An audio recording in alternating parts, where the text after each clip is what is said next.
Bismillahirrahmanirrahim. Assalamualaikum warahmatullahi wabarakatuh. Alhamdulillah, alhamdulillah, wassalatu wassalamu ala rasulillah, amma ba'd. Alhamdulillah, senang dan bahagia sekali bisa berjumpa dengan teman-teman semua. Hari ini saya mewawancarai seorang pejuang corona ya, yang alhamdulillah setelah melalui ujiannya ya, bungkus permennya, alhamdulillah beliau sekarang dinyatakan sembuh dan pulang dari rumah sehat ya. Rumah sehat dan sekarang sedang isolasi mandiri selama 14 hari. Betul ya Mbak ya?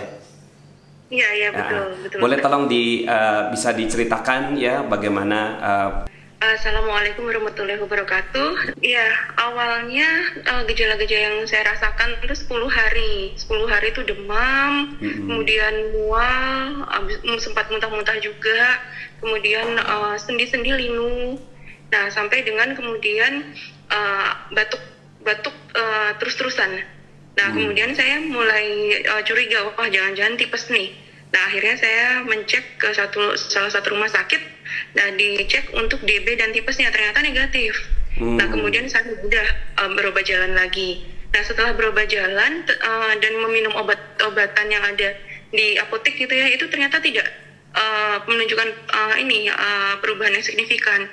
Akhirnya kemudian orang tua saya bilang, coba tes COVID. Nah, seperti itu. Saya coba tes COVID, cari ya, yang tes corona itu ternyata tidak mudah. Nah, jadi kemudian saya berkeliling ke banyak rumah sakit, ya rata-rata ditolak, atau kemudian rata-rata harus menunggu antrian sampai 3 April. Nah, padahal itu tanggal 19 Maret. Itu 19 Maret ya. Sekarang ini kita rekamannya di tanggal 2 April ya. Oke. Jadi kalau misalnya mengikuti tes di rumah sakit itu berarti baru besok saya bisa ikut tes tes COVID-nya ya. Nah, itu swab-nya. Nah, jadi kan mungkin.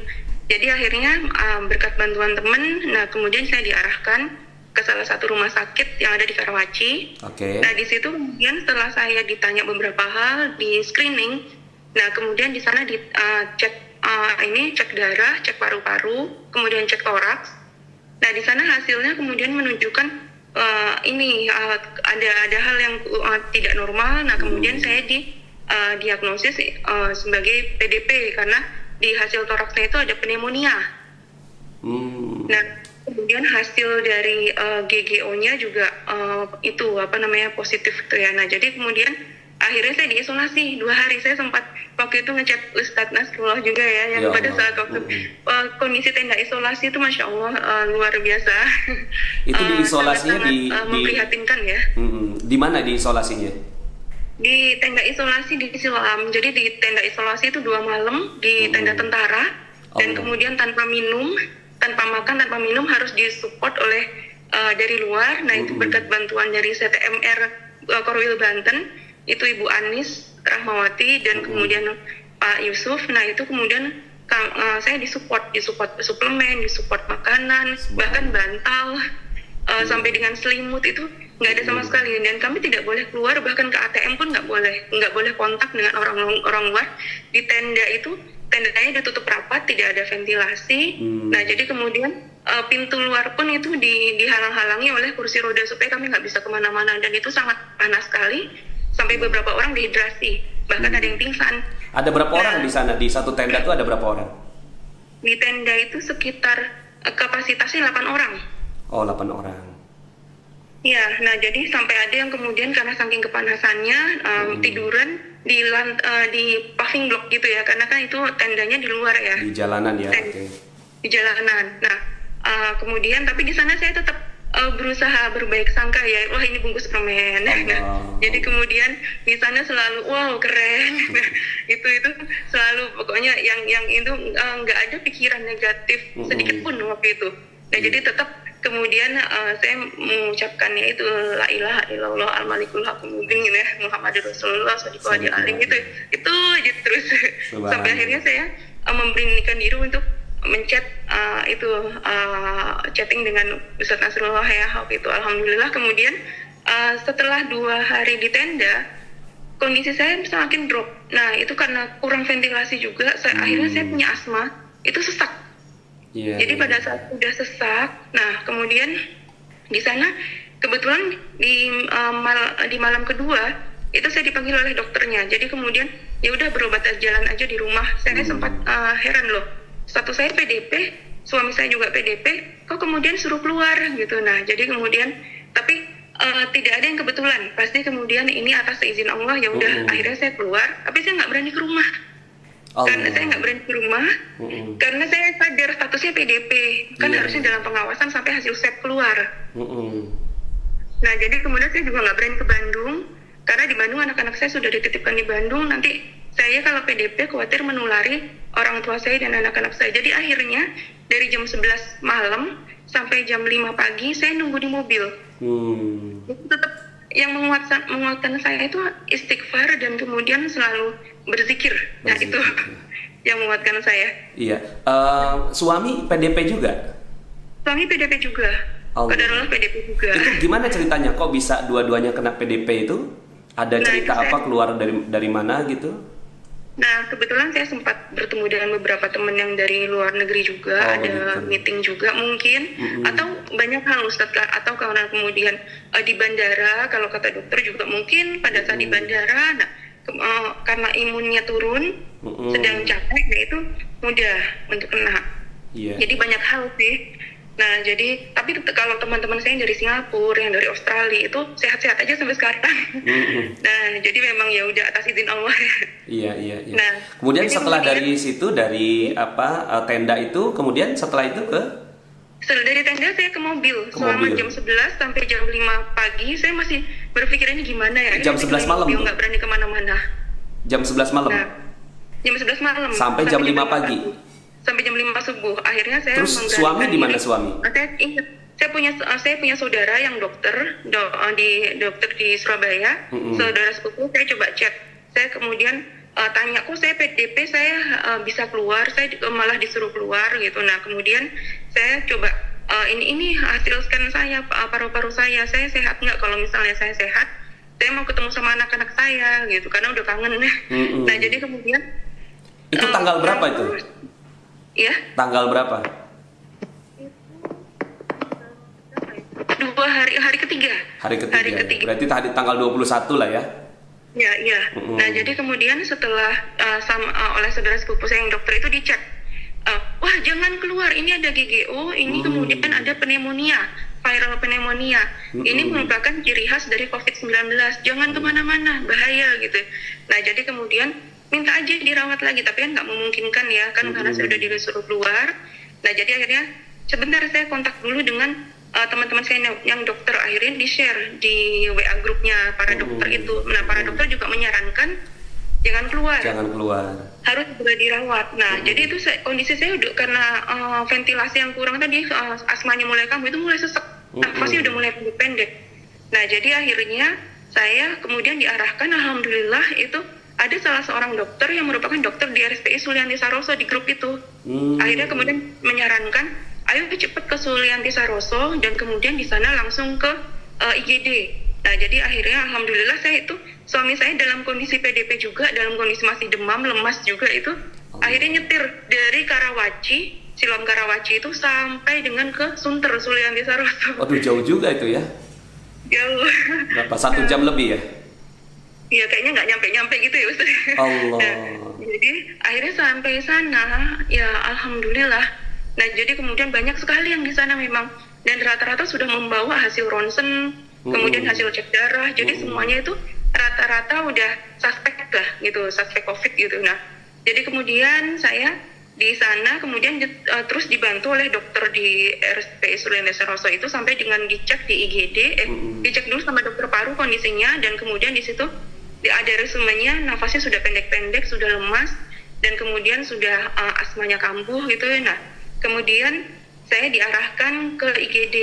Nah, jadi di IGD baru kemudian setelah 1 jam di IGD saya memperoleh kamar perawatan di ruang isolasi, dan saya baru tahu ternyata kamar yang ada itu hanya 10, dan kemudian diperebutkan oleh 90 orang yang waiting list saat itu, hari itu.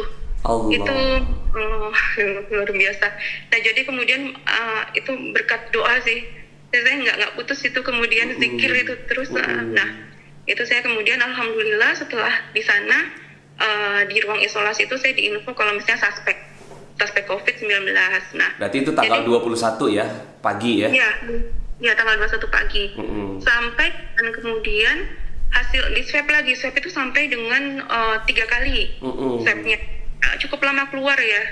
Nah, jadi akhirnya kemudian sambil selalu diobatin terus gitu ya. Nah, tapi kondisi masih lemah, masih kemudian pakai inhalasi 3 kali sehari. Allah. Dan kemudian juga oksigen 24 jam. Nah, itu infus itu kiri kanan.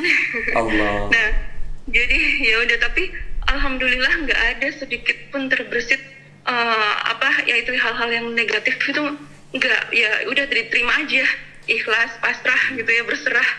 Nah, jadi itu kemudian pasang infus itu berapa hari itu? Infusnya? Infusnya di kanan kiri itu berapa hari? Iya. Oh, sepanjang itu sampai dengan keluar. Sampai keluar ya? Nah, dari tanggal 21 sampai keluarnya? Keluarnya saya baru kemarin keluar. Baru kemarin, berarti tanggal 1 April ya? Berarti lebih kurang 10 hari pakai infus ya? Pakai infus terus. Nah, infusnya 3 cairan, 2 cairan botol kuning, katanya antibiotik ya. Yang begitu masuk itu karena cairannya pekat itu, aduh, sakitnya luar biasa. Cukup sakit ya. Kemudian karena nadi saya kan katanya tipis. Nah, jadi untuk ditusuknya itu nggak cuma sekali, rata-rata tuh kalau ambil ini lagi untuk infus lagi tuh minimal 3-4 kali untuk tusukan baru ketemu. Allah. Nah, kemudian ventilator dipakai terus juga? Kenapa? Ventilator? Iya, ventilator terus. 10 hari itu juga ya? Yang ini 24 jam oksigen. Allah. Nah, jadi kemudian saya juga di sana karena ruang isolasi itu betul-betul sangat tertutup. Nah, jadi yang bisa saya lakukan hari pertama, hari kedua tuh sampai hari ketiga ya, saya mendengarkan murotal 24 jam. Allah. Nah, jadi tapi masih bisa komunikasi? Pegang handphone? Ya, pegang handphone. Tapi kan kalau misalnya handphone tetap saya hidupkan, tapi murotal juga saya setel terus 24 jam. Ya, untuk menemani saya, karena di kamar isolasi sebelah itu kedengaran. Jadi kalau misalnya ada pasien yang teriak-teriak, ada yang muntah darah, Allah. ada yang kondisinya kritis, nah itu cukup bikin ngedrop. Nah, akhirnya kemudian saya juga udahlah baca-baca aja, karena semakin lama semakin saya lihat ini media sosial kan isinya corona semua. Nah, itu semakin ngedrop malahan, apalagi saya memperoleh kabar salah satu teman baik saya, suaminya itu meninggal karena corona. Nah, jadi semakin ngedrop. Nah, tapi akhirnya kemudian ya udah arahkan ke hal-hal yang positif. Ya udah, akhirnya banyak ngaji, banyak mendengarkan murotal, sambil tetap yang akhirnya saya buka apa ya yang saya lakukan ya. Akhirnya kemudian buka Al-Quran ya, Garpu Tala itu. Nah, jadi kemudian pas sebelum buka Garpu Tala itu saya ini dulu lihat kajian Magnet Rezeki, tapi kemudian saya berpikir, aduh, ada nggak ya pengobatan yang ini, pengobatan corona ini. Nah, rupanya Allah mendengar doa saya. Nggak lama kemudian dapat WhatsApp waktu itu dari Bu Anis Rahmawati itu ya. Nah, itu tapi waktu itu belum berupa video ya yang tentang vaksin corona. Jadi dia bilang, Mbak Diva tolong dibaca ini. Itu tulisan saya ya waktu itu ya. Nah, kemudian setelah kemudian saya baca, alhamdulillah kemudian Ustadz waktu itu menjawab chat saya, dan kemudian membimbing langsung saya untuk kemudian coba buka Garpu Talanya apa. Nah, Garpu Talanya itu alhamdulillah bagus semua kan ayatnya. Ya udah. Nah, jadi kemudian saya yakin sekali udah, ini kalau Al-Quran itu pasti benar. Garpu Tala sudah beberapa kali saya terapkan itu alhamdulillah benar semua. Iya. Nah, jadi ya sudah, dengan kemudian memohon ridho Allah. Nah, kemudian setelah menerapkan langkah-langkahnya, jadi kemudian ada akuanya masih tersegel. Ya udah, saya itu ya udah masih dalam segel, tapi saya doakan itu dengan Garpu Tala itu. Iya. Nah, jadi itu pada saat 3 hari ya Ustadz sebelum keluar. Nah, jadi pada saat dari pertama masuk sampai 6 hari, hari ke-6 itu kayaknya masih drop aja ya. Tapi setelah kemudian di Ustadz Nasrullah itu kan hari Senin ya kalau nggak salah chatnya. Nah, jadi pada saat baru hari Senin itu kemudian saya menerapkan ini Garpu Tala itu yang kemudian dibimbing oleh Ustadz. Kemudian saya minum aja. Nah, di hari Senin itu baru kali itu saya bisa tidur nyenyak. Allah. Nah, biasanya setiap hari itu kebangun, tiap 1 jam kebangun. Nah, kebangun tuh pusing sekali, lemes sekali gitu. Tapi alhamdulillah setelah kemudian saya coba ini minum air dari Garbotal Life, padahal airnya air biasa, air mineral biasa, yang 1500 itu ya mililiter itu. Nah, jadi kemudian saya ucapkan itu terus. Nah, jadi kemudian saya minum, saya yakin insya Allah Allah memberikan kesembuhan. Nah, jadi alhamdulillah bisa tidur nyenyak, dan besok paginya bangun itu loh kok batuknya berkurang ya gitu. Jadi kemudian sesaknya juga pada saat dokter tanya masih sesak nggak? Udah nggak sesak. Oh ya udah kalau gitu inhalasinya udah mulai dilepas ya supaya nggak ketergantungan gitu. Oh ya udah inhalasi mulai dilepas, tapi masih tetap pakai infus dan masih tetap pakai ini oksigen 24 jam. Nah setelah kan saya merasakan oh ini udah mulai enakan, dan kemudian wah jadi saya langsung semangat sekali untuk menerapkan terus itu. Setiap bahkan kalau misalnya airnya itu sebelum diminum saya doain lagi dengan ayat yang sama. Iya. Nah, boleh tahu nggak surat ayatnya berapa? Ayatnya ada di chat itu Ustaz. Nanti deh saya masukin ke videonya deh ya. Iya itu nanti. Dan kemudian setelah saya minum di hari Selasa, nah itu dokter periksa lagi. Nah abis itu dokter heran loh, kok udah nggak sesak, udah nggak batuk lagi. Nah jadi itu alhamdulillah iya dikit-dikit aja batuknya gitu. Oh iya bagus. Nah dokternya seneng karena baru hari Senin di info kalau misalnya positif kan, harusnya kemudian hari Selasanya progresnya masih belum bagus gitu. Nah kemudian ya udah lanjutkan aja ininya obat-obatannya. Tapi saya obat-obatan sebagai penunjang. Nah itu kalau yang untuk vaksin corona itu, nah saya yakin itu kebesaran Allah itu. Nah sebagai syifa. Nah jadi kemudian hari kedua semakin membaik. Akhirnya pada saat waktu pagi hari di hari ketiga, dokternya langsung bilang, ini hasil swab testnya yang terakhir sudah keluar. Ini negatif ya. Kalau misalnya negatif, kondisi paru-paru baik dan tes darah baik, jantung baik, boleh keluar dari rumah sakit. Saya langsung bengong. Saya kira itu masih seminggu lagi di situ setelah di positif gitu. Nah jadi ya Allah itu langsung saya sujud syukur gitu. Nah jadi di kasur langsung sujud syukur. Nah jadi kemudian sambil saya deg-degan juga ini nanti hasil paru-parunya gimana, hasil jantungnya gimana, karena katanya obat itu yang satu kloroquin ya itu bisa mempengaruhi jantung. Nah jadi saya dicek jantung 2 kali. Nah kemudian jadi malah obat-obatan yang itu malah takut ya dikonsumsi ya. Iya, nah jadi apalagi setiap mengkonsumsi kan 500 mg, jadi 2 tablet. Jadi 1 tablet itu 250 dosisnya dikali 2. Tinggi ya. Nah, kemudian setiap hari itu 2 kali, jadi 4 tablet. Nah, jadi ternyata saya baru tahu pada saat saya diperiksa jantung, saya tanya, kenapa kok harus fungsi jantung diperiksa? Iya, karena obat kloroquin kan keras. Nah, jadi saya baru tahu. Nah, jadi akhirnya pada saat waktu hari Selasa, itu hari Rabu pagi di info dokter seperti itu, ternyata alhamdulillah Rabu sore itu saya kemudian waktu saya chat ke Ustadz alhamdulillah sudah membaik kondisinya gitu ya, dan sudah kalau misalnya bagus semuanya boleh pulang. Nah itu ternyata setelah makan pada sore hari itu mulai ini suster datang kemudian lepas infus ya Mbak. Nah udah mulai dilepas infus. Nah kemudian lepas oksigen. Nah jadi kemudian saya tanya, suster saya boleh pulang nggak gitu? Ya nanti setelah lihat hasilnya ya, hasil parunya dan lain-lain gitu. Nah jadi alhamdulillah jam 6 sore ya itu diinfo. Kalau misalnya semua hasilnya baik, normal semua, dan diperlihatkan kondisi ronsen sebelum dan sesudah tadinya penuh dengan flek gitu paru-parunya sebelum, dan kemudian pada saat sesudah itu bersih betul bersih. Ada ininya nggak? Ada fotonya nggak nanti? Ada ya? Nanti bisa di-share ke saya. Ya, jadi yang dari flagnya banyak, dari bersih ya? Ya, before after ya. Nah, rekam medis pun ada di sana. Nah, jadi kemudian ada tulisan pneumonia, viral pneumonia gitu. Nah, alhamdulillah kemudian setelah ini langsung kemudian disuruh kemas-kemas karena akan dipakai oleh pasien yang lain juga ya. Iya. Jadi alhamdulillah dokter bilang ini penyembuhannya cepat sekali. Nah jadi Ya itu dokter juga sempat heran juga, tapi seneng. Karena kalau terlalu lama kan juga kasihan pasien yang lain. Dan akhirnya alhamdulillah bisa isolasi mandiri di rumah selama 14 hari. Ibu ngajarin nggak ke pasien-pasien yang dekat-dekat situ? Itu isolasi, Ustadz. Nah, jadi bahkan untuk komunikasi pun nggak bisa. Ya Allah. Pintu itu tutup rapat. Ya Allah. Jadi kemudian kami itu bisa berkomunikasi lewat suster itu hanya lewat CCTV. Dan jadi mencet tombol, kemudian lewat CCTV, lewat ada speaker di atas, di atap ya, di ceiling. Nah, jadi nanti pada saat suster tuh memantau lewat CCTV. Nah, karena kalau misalnya suster masuk ke dalam kamar isolasi, kan mereka pakai APD lengkap.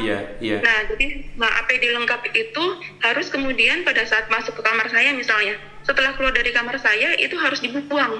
Nah, jadi kalau misalnya ada beberapa suster misalnya kita itu terus mencet bel terus, susternya bolak-balik, itu berarti berapa kali mereka harus ganti baju dan ganti baju APD dan dibuang, dan mereka setelah itu harus langsung mandi lagi.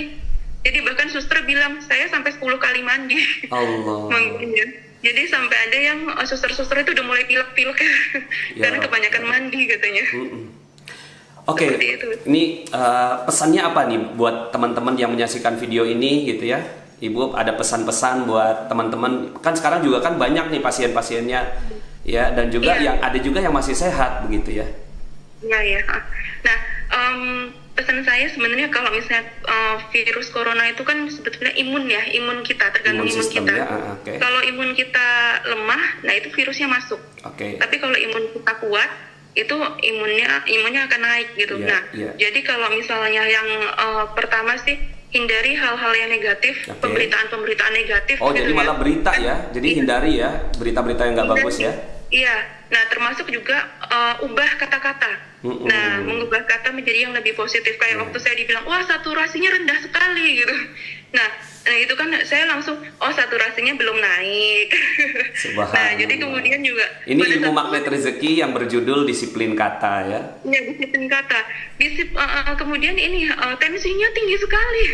Sampai 150 kan Ustadz waktu itu, padahal saya biasanya 90. Nah, jadi kemudian tensinya belum normal. Nah, jadi kemudian ada teman saya yang bilang, masih sakit ya? Oh enggak, saya belum sehat. Nah, jadi selalu saya ucapkan itu. Jadi kemudian saya terus bersyukur dalam setiap kondisi. Nah, jadi kemudian bersyukur, kemudian saya bisa memperoleh rumah sakit di tengah orang-orang belum bisa memperolehnya gitu, sampai dengan 10 kamar diperebutkan oleh 90 orang, bersyukur saya bisa masuk.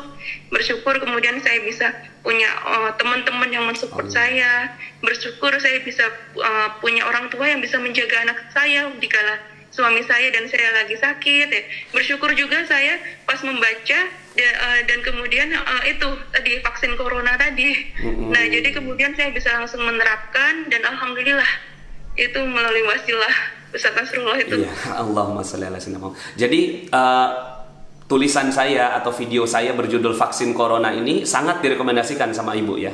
Iya, sangat direkomendasikan. Saya juga udah share juga di Facebook, udah share juga ke teman-teman ya, seperti itu. Suami bagaimana suami sekarang? Suami alhamdulillah juga membaik Ustaz. Nah, jadi kemudian kami berdua suami lebih dulu pulang. Nah, ya. Suami Garputala juga? Ya? Suami Garputala juga? Iya. Ya, nah jadi kemudian suami malah lebih dulu Garputala. Pada saat sebelum ada ini yang artikel vaksin corona, kan kami selalu membiasakan setiap hal apapun Garputala. Nah, jadi pada saat waktu di tenda isolasi itu suami udah Garputala duluan. Iya. Ya, tapi belum tahu bahwa metodenya ditiupkan di air gitu ya. Nah, jadi kemudian baru Garputala aja. Tapi setelah tahu ditiupkan di air, makanya suami lebih cepat sembuhnya. Nah, tapi itu yang progresnya 3 hari, hanya 3 hari aja itu membuat ya tim dokter juga senang gitu. Seperti itu. Sekarang berarti belum ketemu anak-anak ya, karena 14 hari ya di isolasi ya? Belum, masih 14 hari lagi. Sekarang masih isolasi mandiri ya, jadi ya bersabar dulu. Kita doakan mudah-mudahan ya, Ibu bisa segera pulih, bisa ketemu sama keluarga ya. Amin. Itu nanti ayatnya terus ditiup di air, itu diminum terus ya air doa itu. Ya, makasih Ustaz. Ya. Baik, ada lagi yang mau disampaikan? Selalu berpikir positif, selalu melakukan disiplin kata, karena itu betul-betul salah satunya disiplin kata itu betul-betul bisa mengubah kondisi pikiran kita, hati kita, bahkan sampai fisik kita pun itu berubah. Allah. Seperti itu. Dan kemudian zikir, selalu berzikir. Nah, saya sampai nangis itu pada saat zikir karena ingat pada saat waktu di camp pada saat di Jogja, dan kemudian pada saat di Bogor itu juga saya masih ingat. Nah, jadi saya state-nya itu pada saat waktu saya nggak merasa di rumah sakit, tapi saya tetap merasa di camp itu dan merasa bahwa ada Ustadz Nasrullah di depan pada saat sholat malam. Nah, itu memandu untuk kemudian mengucapkan zikir. Seperti itu. Nah, itu mungkin teman-teman perlu biasa, ya. Ini saya bacakan zikirnya ya. Jadi yang dibacakan sama Ibu. La ilaha illallah al-malikul haqqul mubin Muhammadur Rasulullah Sadiqul wa'dil amin. Allah.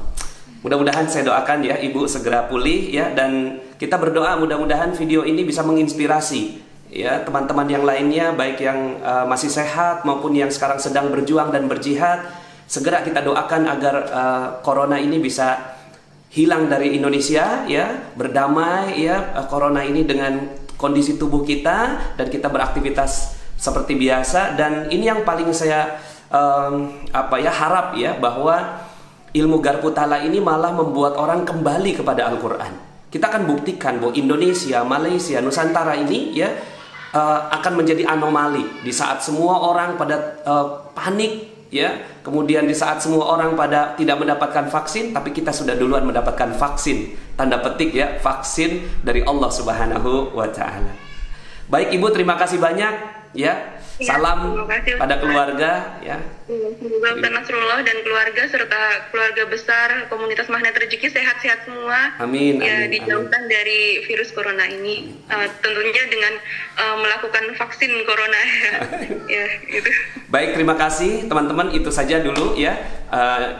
Mudah-mudahan video ini bermanfaat dan share sebanyak-banyaknya. Berikan kabar gembira. Ya, sekarang ini Indonesia lagi memerlukan kabar gembira, orang-orang yang bisa selamat dari corona ini. Terima kasih, saya Nasrullah dan Ibu yang di sana. Saya nggak sebut namanya supaya biar menjaga privasi ya. Terima kasih. Billahi taufiq wal hidayah. Assalamualaikum warahmatullahi wabarakatuh. Waalaikumsalam warahmatullahi wabarakatuh. Oke Ibu, terima kasih banyak ya. Masya Allah. Ustaz. Ya, semoga saya berharap sih yang vaksin corona itu bisa disebarkan ke banyak orang. Nah, saya juga udah tulis di FB tentang vaksin corona ini salah satunya. Iya, iya. Sip, terima kasih banyak ya. Ya. Iya. Assalamualaikum. Ya, Ustaz ya. Ya. Assalamualaikum.